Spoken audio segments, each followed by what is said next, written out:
All righty, for interest of time, we'll go ahead and get started here. I'm going to go ahead and mute everybody.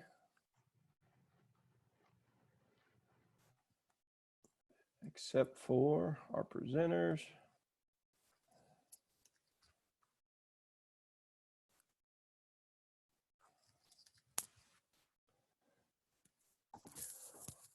All righty, well, thank you all for joining us this morning. We're excited that you're here. My name is Logan Haynes. I'm the Vice President of the Kentucky Manufactured Housing Institute. And on behalf of our President and CEO, Betty Whitaker, and the Chair of our board, Amy Hacker, we'd like to thank you guys for joining us.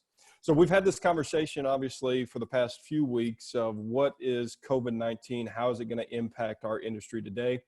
And obviously, we don't have a crystal ball, so we don't know what tomorrow is going to bring. We don't know if it's going to be a fire hose once things open back up or if it's going to be a trickle. But either way, we wanted to provide a resource for you all that would be good for today while we're in this pandemic stage. But more importantly, what's going to be different for tomorrow? How is the digital age going to be more prevalent in tomorrow's buying patterns because of this COVID-19 process? So if you have questions, obviously don't hesitate to chat down there at the bottom. You should see a little chat button. You can ask questions there.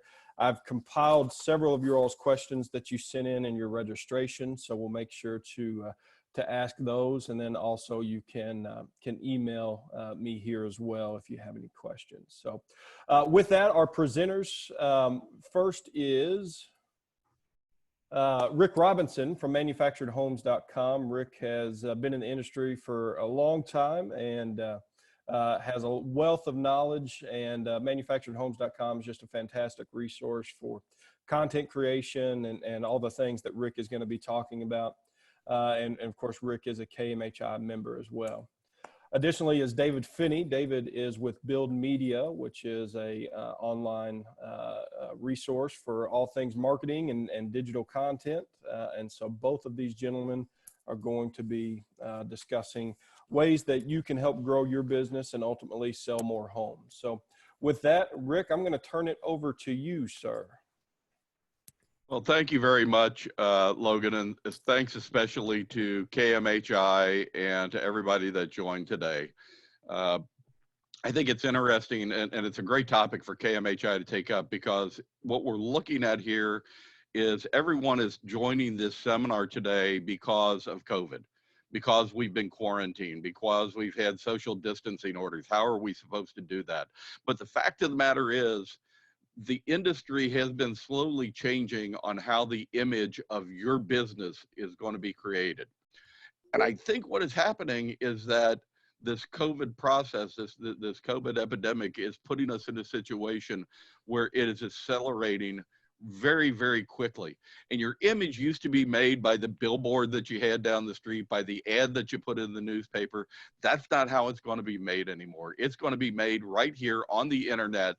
And how that happens is going to put you, whether you're in the top selling businesses or the bottom selling businesses. And, you know, let's think about, just for instance, your marketplace. We want to make sure that we set up your image. And I'm going to give you 5 tips. The first one, we want to make sure that we set up your image that within, let's call your marketplace 100 miles within your sales center. We want to make sure that you are one of the people that pop up online when people search manufactured homes in your marketplace. Now, I say that because when you go online and you do a Google search, it's very important that you show up on the first page. So if we put in broadly, let's say, if I did a search, I did this yesterday, Google manufactured home Kentucky. Congratulations, Dustin Ewing, you showed up number 1. KMHI was in the top 5. There were 5 websites developed by manufacturedhomes.com, including our own, that appeared in the top 5. Deer Valley, Sunshine, those are sites that we developed. We want to make sure that you show up organically on that front page. If you show up on the second page, you know, you might get some hits. If you show up on the third page, it's the internet graveyard. Google, nobody goes beyond the third page. We want you on the front page, and we want to get you organically. So that gets you number 1. We're going to start building your image online by putting you organically into a place where you end up on the front page. Second thing that we're going to do is we're going to do that by improving your SEO. Don't worry, David and I, nobody on there really knows what that means, but that really is that's what you hear everybody talk about, right? Oh, I want to improve my SEO. Well, that's my search engine optimization. That means the words that I'm using, the things that I'm using online causes me to pop up. And it's causing you to rise to the top of that page and being able to convert. SEO is nothing more than referring to the algorithm that Google uses to get you to the top of that page. Let me give you a good for instance. Recently, we had one of our customers come to us yesterday. Several people on the webinar today know this person and said, I want to put a COVID-19 tab on my website. And we said, yeah, that's going to be a really bad idea. And that's going to be a bad idea because now Google's algorithm is going to think that you're a healthcare site. Well, now we can do a banner that pops up. We can do all kinds of different things to get you to where you want to do, but we don't want a tab with a bunch of links where Google suddenly thinks in their algorithm that you're not a manufactured home distributor, that in fact, you're somebody in the healthcare business. So step 2 is SEO. Now, how we're going to get your SEO up there and how we're going to start, once we get your SEO up there, we get you to the front page, how do we start converting all of those clicks you're going to start getting into sales? Now, manufactured homes has its own site for manufactured homes, modular homes. We also have within our ecosystem, every network we design runs directly through our system. So when we create a page for a state association, a manufacturer, a retailer, a community, they all run through our sites. What that means is we get several million hits going through our site every month. We don't share a lot of the data, but let's just say right now we're over 12 million hits for the year, aggregated with all of the different sites we have. What we know from that is what people like and what people want to stay on your site are pretty homes. That's why when we design a site, we want to make sure the homes that we show up front are very pretty. They love to do 3D walking tours. They love videos, but don't post bad content. If you post a home that doesn't have skirting, that doesn't have steps in front of it, that doesn't have any sort of curb appeal, you know, that is one of the ways that's going to actually stop someone from your site, leave and go somewhere else, because that's what they're going to do. The other thing we want you to do to be able to convert that sale is to constantly change your content. People may come 1, 2, 3, 4 times to your site before they actually give you a call. They want to see different things every time, not so much with fishing around, shopping around, clicking here and there. They want to see it changing. So we provide the opportunity, that we do is provide that opportunity up front. One thing that I want to show you that is an opportunity to provide some content for your page is that thanks to Betty and Logan, we have been involved with them in developing for all of the states co-branded videos. And that are videos that the state association executive directors, some of which are here on today and have taken part in this program, have helped us write the scripts. And as we take a look at these, KMHI has created a page online on Facebook or on YouTube that you can go, you can download these different videos. You can take a look at the videos online. If you like them, put them onto your Facebook page, put them into your website. They're all co-branded with our logo, but first you'll see the KMHI logo. So it's something that we've done as a project with everybody involved. Again, thanks Betty, thanks Logan. You were a big help. Attended all the meetings when we put these together. We have 3 more in the works. We're going to keep providing these on a weekly basis so that each one of our state associations can get to that point where they're actually involving some of that. The final advice that I would give you before I turn it over to David is going to be this, is that make sure your whatever you put on site are friendly to these devices. Not everybody shops on the laptop that you're working on right now from home. A lot of people are using the phone. A lot of people are using all the different, the pad. All the people are using these things. Make sure that it transforms and it's made friendly to those devices. Now, before I do switch it over to David, I want to give you a look at a site. And I apologize to everybody who is on here from Winston and folks who are on here from the various, I know there's a bunch of folks from Champion that are on here today. We've done a bunch of your videos as well. But I'm going to share a site from Deer Valley and show you one of the things that is really gets people excited about this. You'll see Deer Valley. We bring them up here.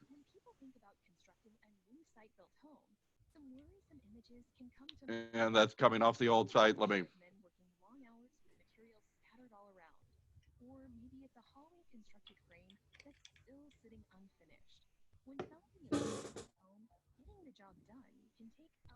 Sorry about that. We suddenly went into one of the videos there, hit the wrong button. But if you take a look at this, this is one of the walkthroughs, one of the 3D walkthroughs of a home that is on the Deer Valley site. And as you can see, this is the thing that people really enjoy. They enjoy videos. They enjoy doing the walkthrough. They enjoy all these various aspects of taking the tour of the home before they call you. We'll talk about how to use all these in your contact relationship management program right after David comes on and tells us how he goes about choosing putting advertisements out on the internet. David, you want to take it over? Yes. Am I unmuted? Can you guys hear me? Yes, we can. Yeah. Okay, cool. So I've actually got a little PowerPoint here so we can have some images, and I'm going to try to share my screen. Here we go. All right. Can we all see this? This PowerPoint in the center? Nope, not yet. Not yet. Oh, I got to click share. All right. Now can we see it? Yep. There you go. All right. Cool. See your whole desktop, by the way. Okay, that's fine. I don't have anything weird on there, I don't think.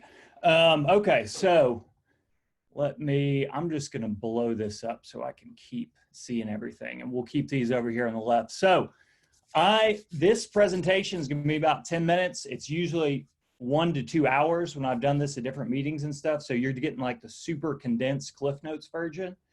At the end, I've got a little question spot. Feel free to email me if you've got any questions. When this is all over, anyone that did ask questions, I'm just going to post them on our website on like a little blog post so everyone can see the question and everyone can see the answer. So let's roll through here. Okay, digital marketing. That's kind of the first question I always get when people are like, what is it that you do, right? So we do digital marketing for independent manufactured home retailers and manufacturers and lenders. So digital marketing is basically anything that you see on any device that you have, right? That could be your TV, that could be your laptop, that could be your cell phone. We're starting to see instances in which we can put ads onto appliances, right? Samsung has smart refrigerators now. You can actually advertise on an appliance. So you've got lots of different avenues for digital marketing. So as it applies to us, this is basically telling consumers about manufactured housing on some sort of device. So that's what we do. We help retailers tell consumers about their product. And something that we do on the digital marketing side that you may not do much on the sort of traditional sales and marketing side is we try to create what's called a sales funnel, right? So think of it like you have a big fishing net, right? And you're casting a super wide net out there on the internet, whether it's on a phone, a laptop, whatever, and you're grabbing as many leads as you can, and you want to cram them down through this funnel through, talks with salespeople, through, automated communication with your CRM, which Rick will touch on later, through financing applications, through everything else. You want to take a big net and you want to get as many people from that net out the bottom of your funnel, and the bottom of that funnel is a sale. So real quickly, a few days ago, I came up with what I think a 100% digital home buying experience would look like. right? And something that other industries are already doing that we're sort of on the cusp of doing is it is theoretically possible to sell a home without ever speaking to a customer. So, you know, between 3D tours and online applications and text messaging and email and everything else, like you could theoretically sell a home to someone and never even go into it until it's set up on their lot. I know a lot of people don't do that, but that is something that's going to be here sooner rather than later, right? Like the automobile industry is there, Carvana's there, groceries are there with Amazon. You know, even before Amazon, Netflix is there with, you know, as opposed to Blockbuster. So all of these industries that said, oh, that'll never happen to us, we have to have a store. Now they don't have stores and they're trying to be as digital as they can. So how do we reach people, right? So there's 4 main ways that we reach people, and these should be the 4 ways that you're trying to reach people, whether you use an ad agency like us or not. So we've got Google My Business, and we're going to go into these a little bit further in a minute. We got Google My Business, we've got your website, we've got social media, and we've got Google Ads. I'm not going to go into Google Ads on this because that's probably what a lot of folks aren't doing. It's effective, but not as effective as those top 3. So if you ever have questions about Google Ads, shoot me an email, give me a call, whatever, and we'll go over it. So first thing, Google My Business. This is one of our retailers. It's also one of Rick's, so I figured I'd give us both a plug here. This is your Google My Business page for Titan Homes in Hattiesburg. So this is like your yellow page listing, except it's on Google. It's free. It's how people find you. You can see a phone number on there. You can see reviews on there. You can put business hours. You can put information about COVID-19. You can put all these things on there, and it is 100% free. If you don't have a GMB or Google My Business account set up, as soon as you get off this, go do it. Go to just Google My Business, get it set up, and get your information on there, because this is how a lot of people are finding businesses, right? You can, if you're on your phone, you can click that phone number to call people. And Titan Homes in Hattiesburg gets hundreds of calls per month just by people clicking that phone number and calling them. Website. So I'm going to quickly go to one of our retailer websites over here and do, let's see if we can minimize this. I'm just going to look at a couple things on here, and all of these are on manufacturedhomes.com's website too. Like ours are both very effective. We have a lot of the same features because it's kind of like a car, you know, they all kind of look similar because the best way to build something, everything's going to look similar. So on your website, you want to make sure that you have as many opportunities for the customer to contact you as you can, right? So if you look at this, this is a retailer in West Virginia. You can contact them here. You can contact them here. You can contact them here. And at the bottom, you can contact them here, right? Because the ultimate objective as a website is not at this point to sell a house, it's to get a customer interested in a house and contact the retailer. So we want as many opportunities to contact the retailer as we can. So even if you go in to look at a house, let's look at this Clayton Enterprise here, right? So you go in, you look at the house, there's a 3D tour, there's the floor plan. Inquire today, we can contact them up at the top, scroll down to the bottom, contact them there, and so on and so forth, contact them again at the bottom. So like I said, the ultimate goal on these is to get the customer into the sales center and get them in contact with you so you can keep the process going. So you got to think of your website, it's not a gallery of homes, right? It's a tool to get your customer either into the store or onto the phone with the salesperson or in a messaging exchange with the salesperson or something like that. It's a conduit. So moving right along. Any questions so far? I don't see any yet. All right, on to Facebook. There we go.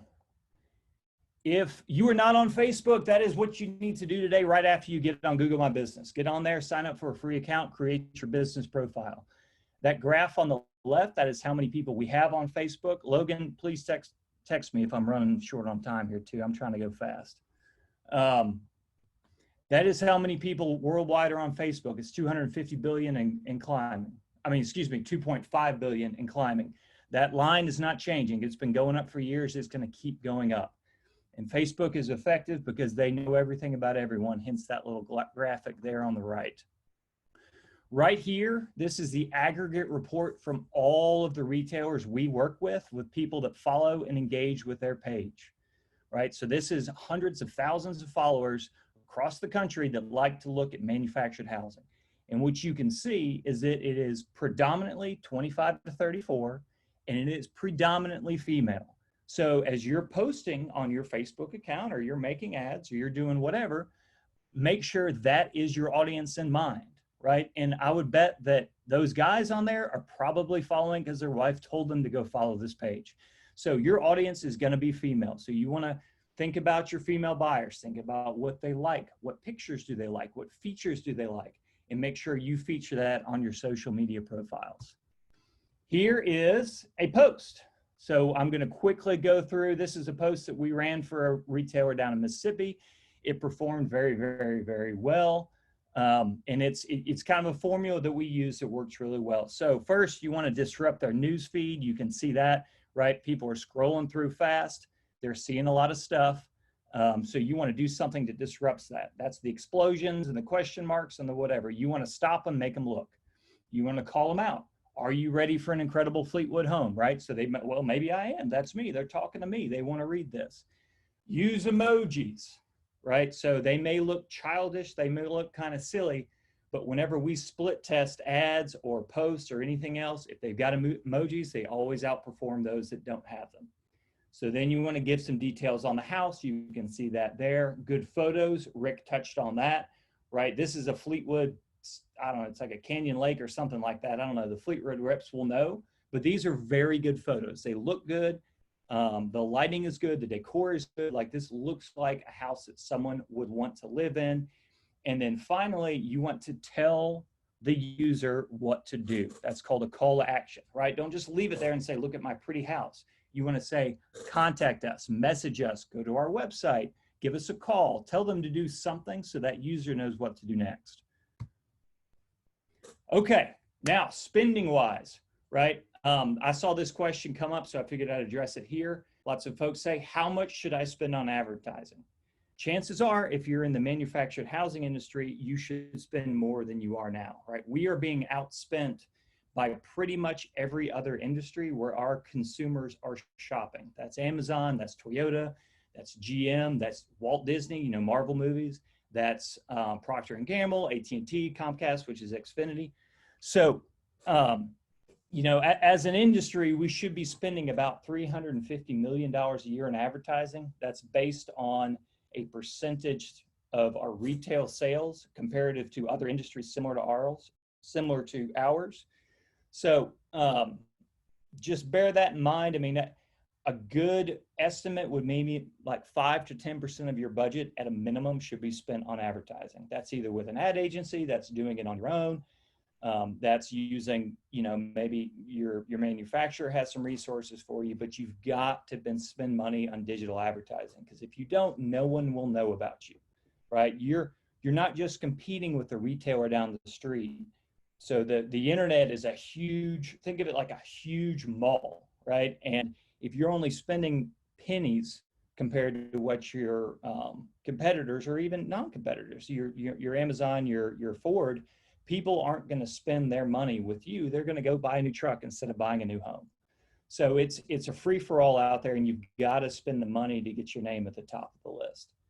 And finally, I wanted to use a real-world example. This is a sort of like a pre-COVID versus post-COVID report on Facebook advertising. This is a single lot that we work with. They spend about $5,000 a month just in Facebook ad spend, right? So that doesn't include our management fees. That doesn't include Google ads or YouTube or banners or billboards. They spend about $5,000 a month just in Facebook ad spend. And you can see the results here, right? So this is, that date range is up there at the top. It's about 42 days.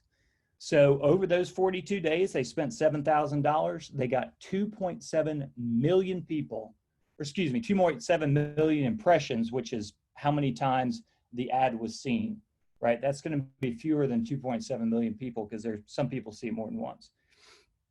You got 96,000 engagements. That means people clicked or commented or shared or did something with the ad. And you got 105,587 clicks. So, you know, you might think, oh, $5,000, that's a lot of money. But I mean, if almost 3 million, you know, views were on your ad, chances are you sold a couple houses from it. And if you sold a couple houses from it, you made more than $5,000. So you got a positive return for that $5,000 you spent. And that's kind of the beauty of digital advertising, right? We can track, like we know how many times an ad was seen. We know how many times an ad was clicked. We know how it was engaged, and we know how well it's performing, and we can test and we can modify and make each ad perform better. And when I say Facebook advertising, I don't mean just boosting a post, right? As you get into the Facebook advertising, there's a whole ad manager that runs behind the scenes. And to use an analogy, right? If you're only boosting posts on Facebook, that's kind of like buying a Ferrari and driving at 10 miles an hour around the circle in your neighborhood. Like there is so much more you can do than just simply paying $10 to boost a post. So, and it is complicated, and that's where the ad agencies come in. We can help you with that. But just see that like Facebook advertising works, and a Google ad would look just the same. And look here too, I mean, we've got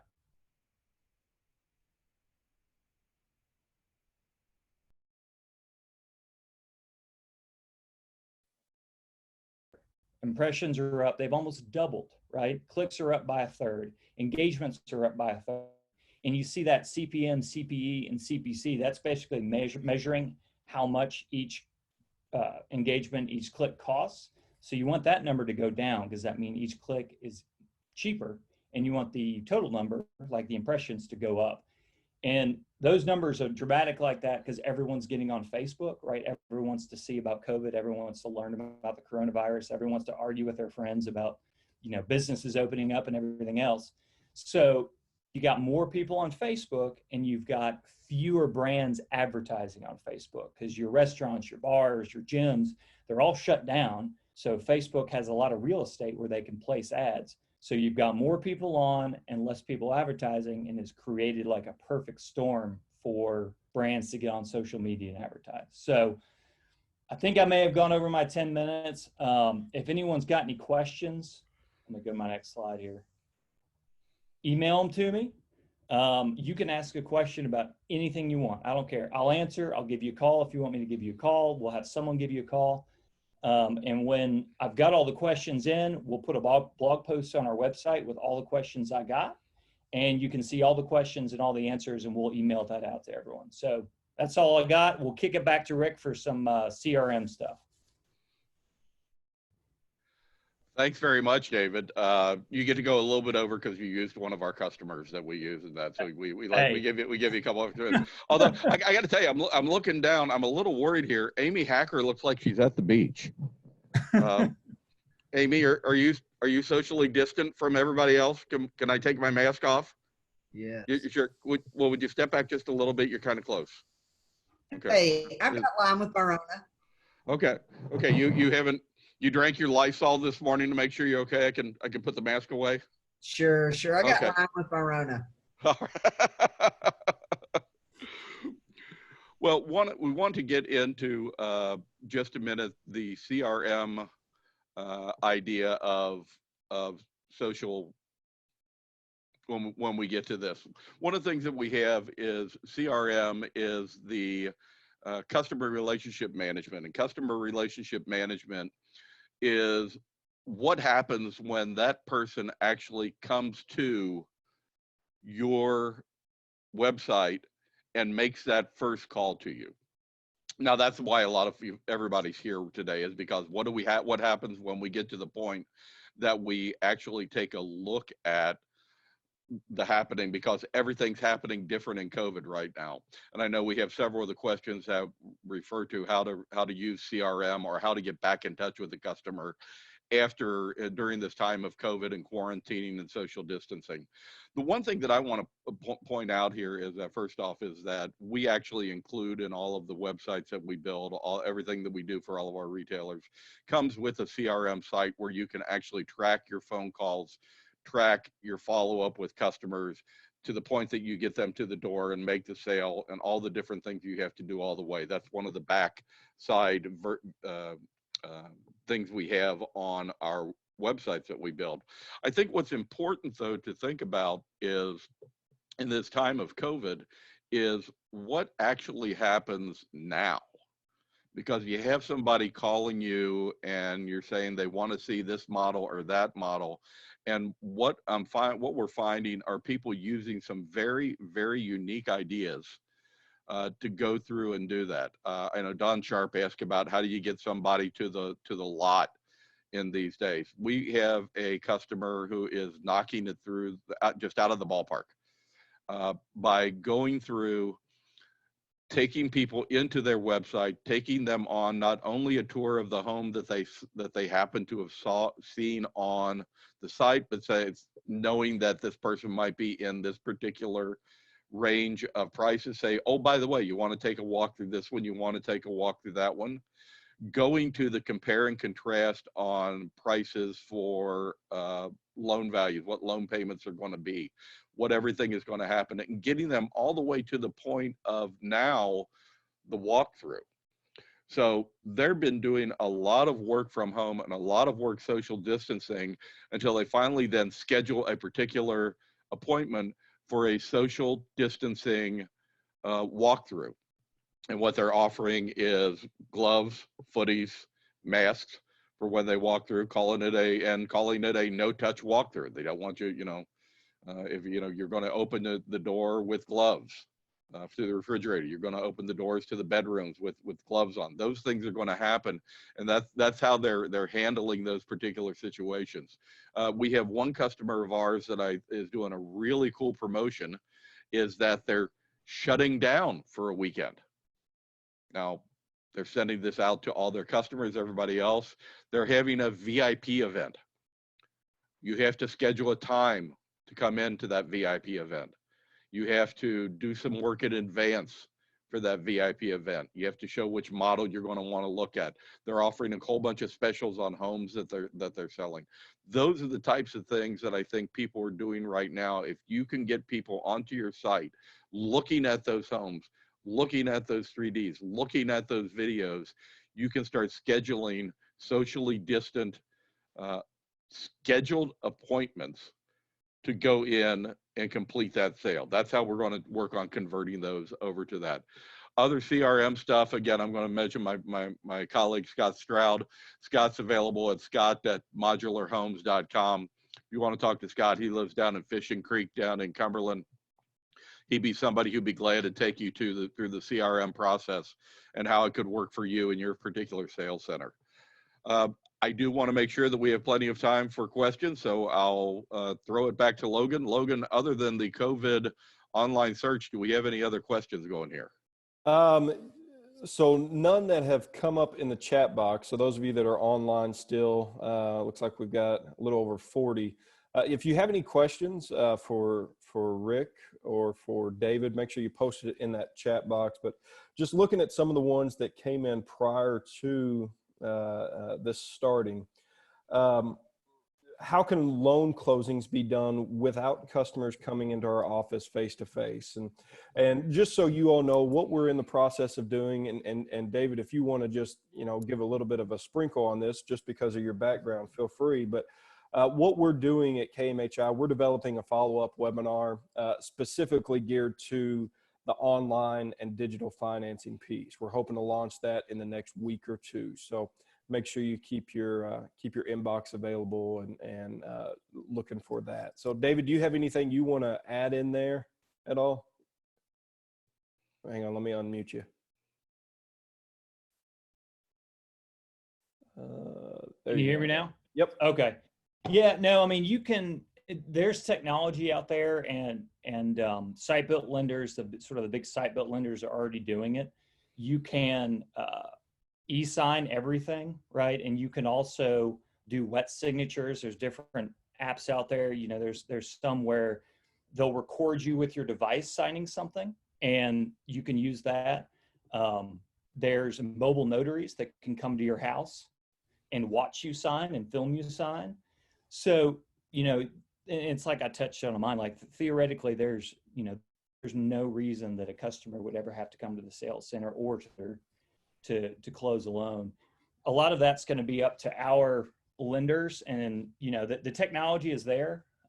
They haven't quite adopted it all yet. So then it kind of falls on you all to put the pressure on them to adopt the technology. Because even if COVID disappeared tomorrow, doing a 100% digital closing would be beneficial to everyone, right? So the customer, the retailer, the lender, it would be beneficial to everyone. We just got to get there. Yeah, and I think, David, you bring up a good point. A lot of that is going to be specific to the lending company as far as what some of those offer and what they don't. So what we're going to do as part of this webinar coming up, we're going to have 4 or 5 different lenders participate in that, and they can kind of tell you what all they do specifically. So again, keep your eye out for that. Next question that we got is, and it kind of goes to Rick, what you were talking about with the CRM. How can I successfully gain commitment and a deposit effectively without face-to-face contact? Well, I think if you're talking about getting the commitment, we're going to look at trying to get a wire signature. There are several things that are available online to you where you can get people to electronically sign signatures. As to the deposits, just try and call your banker and get your wiring information. Just have them wire you the down payment from their account. That would, I think, be the simplest thing that you would be able to do in that situation. Again, they want to come in, they want to write a check, they want to do other things. I think there are ways to offer that socially distant type of appointment, because they do like to come to the sales center. We are going to see things loosening up. We are going to see, I know Governor Beshear has talked about, we have leveled off, we have on our way down. So how many days till they open all of this back up again and people start coming to the sales center? We could be on that track right now where we slowly start opening up again and people start feeling comfortable coming back out again. I think that's as big of a question as whether we're open or not. Is, are people going to feel comfortable going out? Are people going to feel comfortable going to a movie, going to a baseball game, going to a retail sales center, okay, when it's not socially distant type of transaction? So I think when you do that, you could do the electronic versions, you can do everything else, but I think there's also ways where you can set up a socially distant appointment where they come in, people are wearing gloves, people are wearing masks, people are having that personal interaction, but they're doing it where the customer feels safe about walking in. And that's what it's going to all be about, is when does the customer feel safe walking into your sales center? Right. David, I think I've got you unmuted. Yeah. Do you want to just very briefly touch on the role of LinkedIn in digital marketing?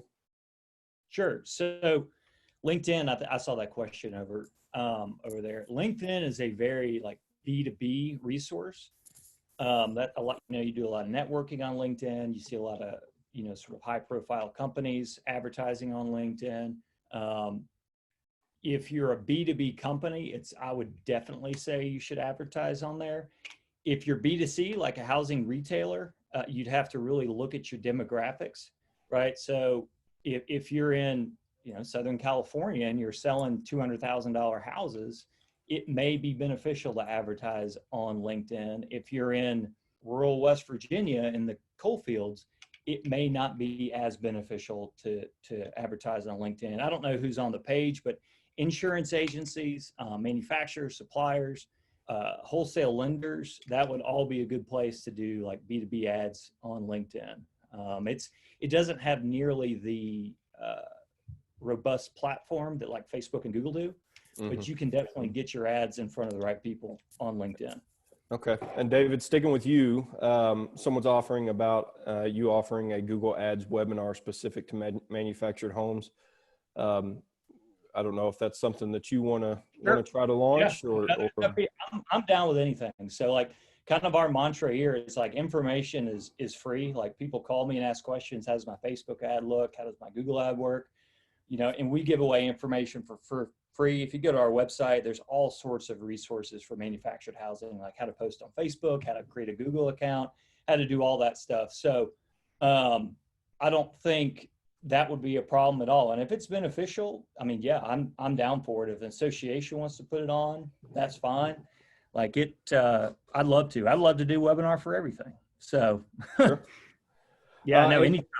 And then along those same lines, any suggestions on what sort of CRM tools, and that may be a question for Rick as well, what sort of CRM tools are out there for those that are interested? Well, for those that are interested, we do have some CRM tools, and I think what is important when you're looking at CRM tools, of course, I would talk about ours, and again, talking to Scott Stroud, who you can find at mhcrm.com. You can find the program. But I think what it has to do is that you have to have analytics and follow-up analytics, dashboards, those type of issues that are easy and simple to follow and to be able to do the follow-up. Let me put it this way. They have to be easy enough so somebody like me can understand and follow them. You have to go in and make it just for somebody to go in and be able to do the follow-up work and the contact relationship that gets them to the point of sale. Whether it's doing what David was doing his way or what we're doing our way, the bottom line is to push people to the point of sale. You aren't going to do that without there being several contacts along the way. CRM products are something that go into and help you manage that contact when they walk through your digital front door or they walk through your real front door. And we make sure that we put them in a position that you can keep following up till you finally get them to the point of sale. Sure. Yeah, wait, go ahead, sorry. David. I was gonna say I could speak to Rick's because we're not a software company. We don't have a CRM. We actually have worked some with Scott to get some of our mutual retailers set up better on theirs, and you can do with theirs some pretty cool automations where, like, if you run a Facebook ad, right, and someone submits their information, it automatically ports into the CRM, and then with their CRM, it'll automatically send an email, or you can send a text message to the customer and have automatic follow-up. So that's kind of another advantage of a CRM is you can automate a lot of customer contacts. And I know for a fact you can do it with Rick's. Yeah, Scott Stroud is the guy. And not only that, if you go down and visit Scott Stroud, he is on Fishing Creek, and you can spend a day fishing then in Cumberland. David, we may figure out how to do a visit and do a cast down there for both of us, so we can go out on the lake afterwards and do that. But he's right down in Cumberland. Scott, again, is at scott@modularhomes.com, or you can look him up at mhcrm.com. Right. And then lastly, do you recommend any certain chat bots for manufactured home websites? Oh, I guess I'll take that one.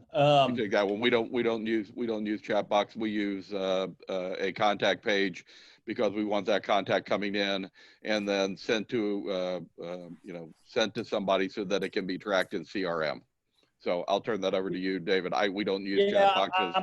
We want the data. Yeah, well, no, a chat bot, I mean, for it to be really effective, you've got to be on it all the time. Like, the expectation from the consumer is that they're going to get an answer immediately. So that would mean that you'd have to have someone manning that chat bot at all times. But if you have a contact form like, we do in ours, Rick does on theirs, the expectation is that someone will get back to you in a reasonable time frame, which all retailers can do. But not all of us have the resources to have someone sitting there, on a chat bot. So I would stick with the contact form unless you want to get blown up day and night. And the form gets you the information that you need to start tracking that CRM, that contact relationship management. You get the information on that form, comes back to you. Now you have that person in the system. Chat box, you're not going to get that into the system. You want that information. Information is how you're going to make sales. It's how you're going to convert somebody from walking into the front of the website to walking out the back door of your sales center with a home. Sure. Not seeing any additional questions here. Again, just to kind of put a bow on this digital age marketing is incredibly, incredibly important. It's the old saying of go where your customers are, and our customers are online for certain. You look at other industries as some of the, as Rick and David kind of alluded to, according to Realtor Online, 82% of customers look at a home online before they actually go and look at it in person. Looking at a car, 78% of customers look at it online before they go and look at it in a person. So it's incredibly important to make sure you've got that quality online presence in order to be effective there. So I definitely want to thank Rick and David for jumping on here. I know a lot was thrown at you guys in a short amount of time. So if you've got questions, you're not sure who to direct them to, shoot me an email. Here's my information here, or give me a call. Be happy to direct those any direction they need to go and point you out there. So with that, again, on behalf of our President and CEO, Betty Whitaker, and our Chair of our board, Amy Hacker, thank you guys so much for joining. Again, thanks to Rick and David for putting this on. Thanks for having us. Thank you.